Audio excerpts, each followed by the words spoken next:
Hello friends and welcome back to the channel. In today's episode, we'll make some tortillas. This was my first time making these and they came out perfect. They're nice and thin, super soft. They're easy to make and they don't take a long time at all. So if you never made these before, I really encourage you to do so. Because they are way better than the stuff that you can find at the store. And once you've made them, you can customize them to make all kinds of dirty wraps like these. Now you keep watching. I'm going to tuck into my burrito. As always, you'll find a full recipe with all the details down in the description box with metric and imperial units.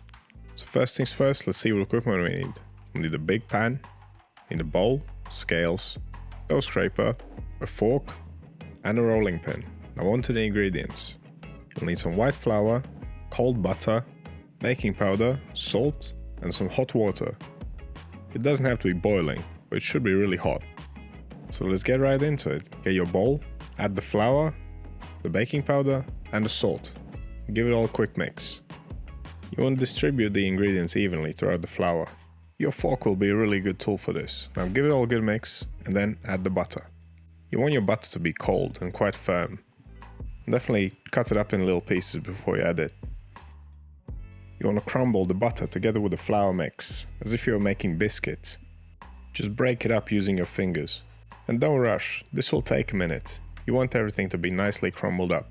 You don't want to have any large butter chunks when you're finished. Look, you see that texture? That's what you want to see. And now we're ready to add the final ingredients, the hot water. Just pour it in there and grab your fork and give it a good mix. And once again, the fork is the best tool here. That's why we're using it. You want to mix this until you don't see more dry flour. And then you can grab your dough scraper and scrape down the sides. Collect the dough up in one piece. So once everything's mixed and scraped together, cover it up. We need to leave this to rest for around 15 minutes. The reason why we're letting it rest now is just to let the gluten come together a little bit. It'll still be super sticky and stretchy, but now we can start working it. Now wet your hands and wet your scraper, release the dough from the bowl, pop it out on your table. Because it's quite sticky and stretchy, we can use the stretch and fold method for kneading it. What you want to do is pick the dough up by one side, stretch it towards yourself and fold it over forwards. Once you've done this a few times, the motion will become fluent. Now this will be really sticky and messy, but don't get discouraged. Keep kneading it and it will start coming together, and once in a while you can grab your scraper and scrape the dough together. You can also wet your hands with water. This will prevent the dough from sticking, but don't use too much water. You want to keep kneading this for around 5 minutes altogether. This is basically the only work you really need to do for this recipe. I may add that we're not trying to really develop a lot of gluten here. The main purpose here is just to bring the dough together so it's one cohesive piece. It will still be really sticky once you finish kneading it, but that's just how it is, don't worry about it. Now grab your scales, wet them so the dough doesn't stick, weigh the dough and divide it into 6 equal parts. Water really helps when you're handling a dough like this. You can wet your hands, wet your scraper, wet your scales, but don't use too much. So using your scraper, cut the dough, weigh it out to the desired weight and continue. When working with a sticky, runny dough, you want to be quick and gentle.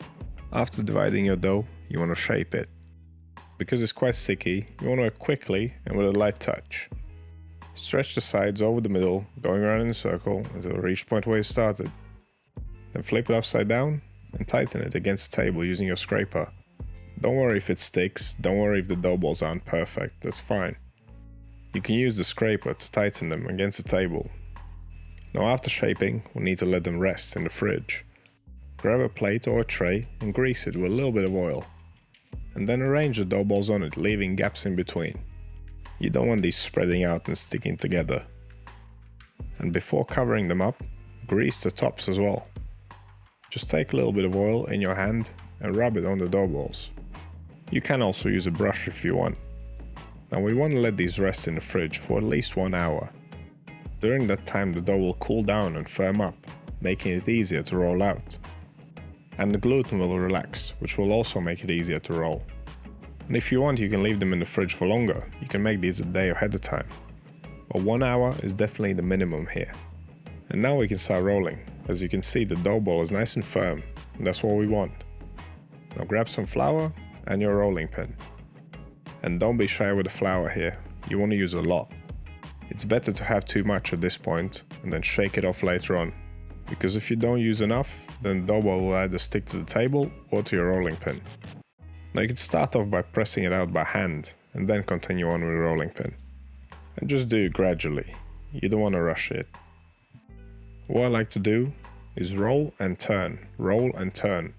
It is a good way of getting a more rounded shape. But of course it doesn't have to be perfect. As long as it doesn't look like a triangle is fine. You want to roll it until it's really thin. I'm rolling it out to about 25 centimeters in diameter, which is 10 inches. And that's the size of my pan. And this is looking quite good. It's not perfectly round, but I don't care about that. It'll still taste amazing. If it's really floury, you can shake off any excess flour. Now grab a plate or a tray and place your first tortilla on it. You can have a light dusting of flour, just so it doesn't stick. And we will stack them all up before cooking them, so you want to dust in between as well. And don't worry about stacking them on top of each other, they should not stick together, unless your kitchen is very hot and humid. In that case you might want to use a little bit more flour in between them. So 1 down, 5 to go. And you know, if you messed up the first one, you got 5 more to practice on. I wouldn't suggest making them any smaller, because in that case they'll be thicker, and the tortilla should be nice and thin. If you want to make them smaller, then you have to weigh out your dough into smaller pieces. Whilst you're rolling the last one, you can preheat your pan.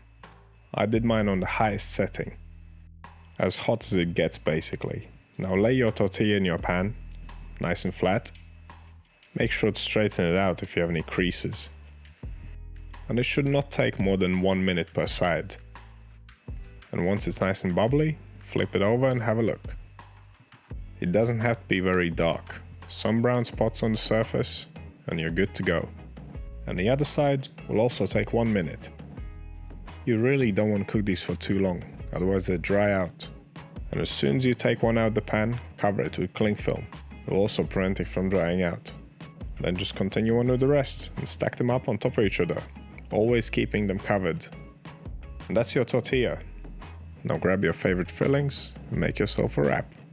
And as always, if you have any questions or suggestions, write them down in comments.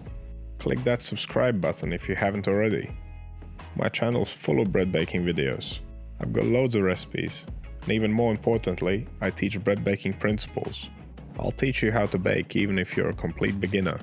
But if you already have some experience, I can guarantee that you'll find some stuff that's interesting for you as well.